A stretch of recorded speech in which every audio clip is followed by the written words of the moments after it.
I thought this was interesting. This is from Mediaite. Trump fans who harassed Mitt Romney and Lindsey Graham put on no-fly list. Huh.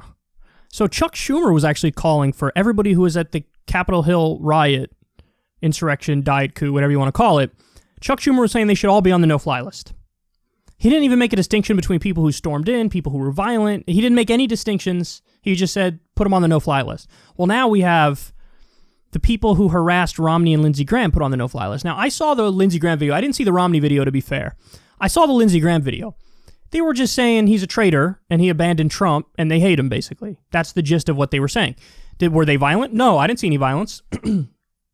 Maybe I missed that part of the video, in which case that would be a different story if they were violent. But I didn't see any violence. And so, let me get to the main point. Let me cut to the chase here. The no-fly list is actually, on its own, absurd. And here's why. There's no legal process where you get put on it.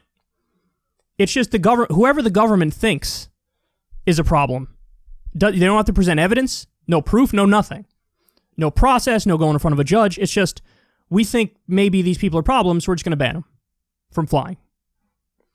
Well, I mean, civil libertarians will tell you the government shouldn't be able to do that. They could just assume or guess, we think maybe you're a problem.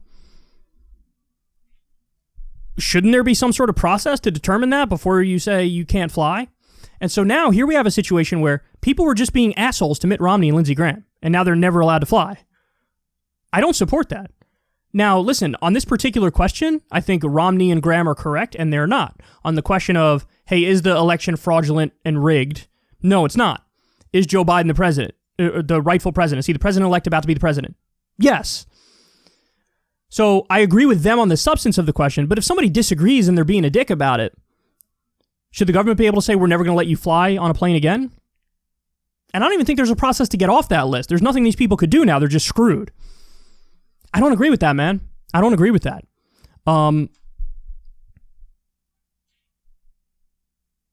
That's too much power for the government to be able to just casually do that full stop, you know? And I'm not even necessarily against treating politicians like this in public. Never do violence, but if you were to go up to a Republican or a corporate Democrat and shame them, I'm in favor of using shame for corporate Democrats and Republicans. Not for my ideological allies. I want to be more constructive that way. But for elected Republicans and corporate Democrats, yeah, these tactics are totally fine with it. And by the way, they scared these guys. It scared at least Graham, and Graham went on Hannity the next night and was trying to defend Trump in a different way because he knows he was losing the base. So I'm not even against necessarily these tactics, but I do think the government response here is going too far. And I used to be in favor of the no-fly list until I learned more about it. And I was like, oh, this is just totally made up and authoritarian. So anyway, you let me know what you guys think. I get it that these people are assholes, and I get it that they're totally brainwashed on One American News Networks and One American News Network, Newsmax, some Fox News, and Trump. I get it, but I think this is too punitive.